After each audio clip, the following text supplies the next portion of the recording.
Di sebuah desa sunyi di kaki pegunungan, hiduplah seorang kakek tua bernama Mbah Salim. Usianya hampir 80 tahun. Rambutnya memutih seluruhnya, kulitnya keriput seperti batang pohon tua, dan jalannya pun perlahan dibantu tongkat bambu. Seluruh warga mengenalnya sebagai pria baik hati, bijaksana, tapi sangat kesepian. Istrinya sudah lama meninggal dan tak ada anak atau cucu yang menemaninya. Rumahnya sunyi, kecuali suara burung di pagi hari dan kodok di malam hari. Hingga suatu hari, datanglah seorang gadis dari kota bernama Rini. Usianya baru 22 tahun, lugu, ceria, dan sedang melakukan penelitian untuk tugas akhir tentang budaya desa. Entah bagaimana, Rini justru lebih sering menghabiskan waktu di rumah Mbah Salim daripada ke rumah kepala desa. Mereka bicara tentang hidup, tentang alam, tentang kehilangan, dan tentang cinta yang abadi. Orang-orang mulai berbisik. Mbah Salim malah tersenyum. Kalau aku tua dan dia muda, apa salahnya hati bertemu di tengah?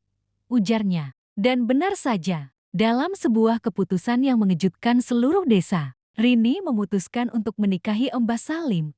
Bukan karena harta, karena Mbah Salim miskin tapi karena hati. Katanya, dia satu-satunya yang membuat aku merasa hidup. Bukan sekadar hidup. 3 bulan setelah pernikahan, kabar paling mengejutkan datang, Rini hamil. Tapi bukan itu yang bikin geger. Saat pemeriksaan di kota, dokter memegang perutnya dan berkata pelan, "Ini aneh, tapi saya mendeteksi lebih dari satu, jauh lebih banyak." Dan ternyata, Rini mengandung 6 pasang anak kembar identik, 12 bayi dalam satu kandungan.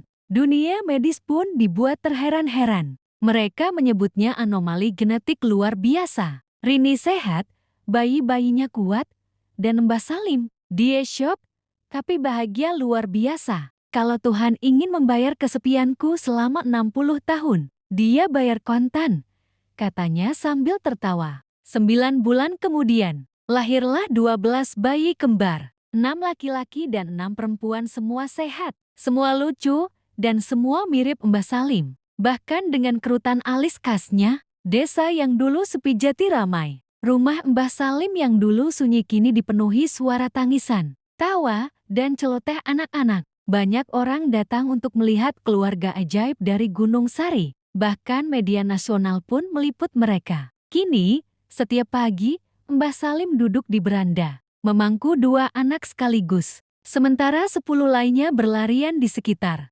Rini menyusui sambil membaca buku, dan hidup yang tadinya pelan, kini penuh warna. Katanya aku terlalu tua untuk mencintai, kata Mbah Salim.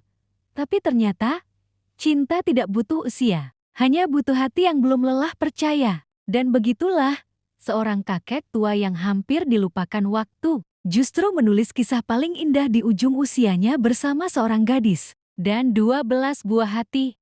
Sudah 3 tahun berlalu sejak kelahiran 12 anak kembar itu. Rumah kecil Mbah Salim berubah menjadi rumah paling sibuk di seluruh desa. Tidak ada jam istirahat, bahkan ayam pun takut lewat, karena bisa tertabrak mobil-mobilan anak-anak kembar yang meluncur dari dapur ke ruang tamu. Rini, kini berusia 25 tahun, tetap ceria meski matanya kadang sembab, karena begadang menyusui atau menenangkan anak yang demam. Tapi ia bahagia. Setiap malam ia berkata, "Kalau bisa kembali ke masa lalu, aku tetap akan memilihmu, Mbah." Sementara itu, Mbah Salim makin kurus tapi juga makin semangat. Ia kini punya rutinitas pagi. Bangun pukul 5, memandikan 6 anak sekaligus, lalu memasak bubur buat yang lain. Ia bahkan membuat sistem penomoran pada anak-anak, dari kembar A1 hingga kembar F2. Tapi di balik tawa dan kehebohan itu, ada sesuatu yang diam-diam mengusik hati Mbah Salim.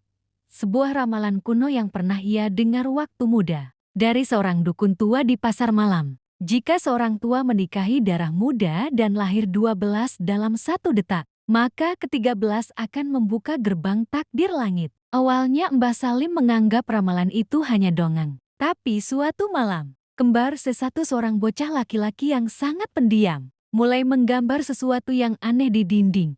Bentuk lingkaran, bintang, dan simbol kuno yang bahkan Rini tak bisa pahami. Dia menggambar sambil tidur, kata Rini.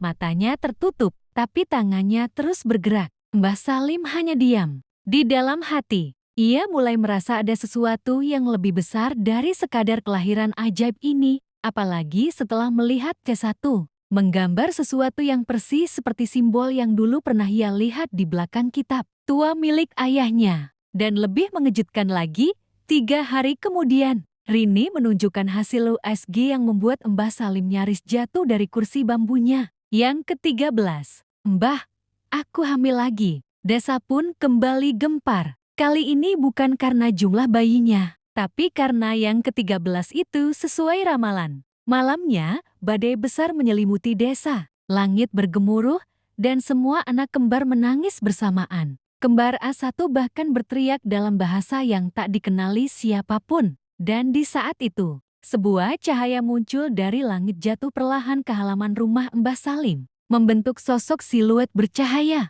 Mbah Salim menggenggam tangan Rini. Matanya berkaca-kaca. Aku pikir hidupku akan berakhir dalam kesepian, bisiknya. Tapi ternyata, ini baru permulaan.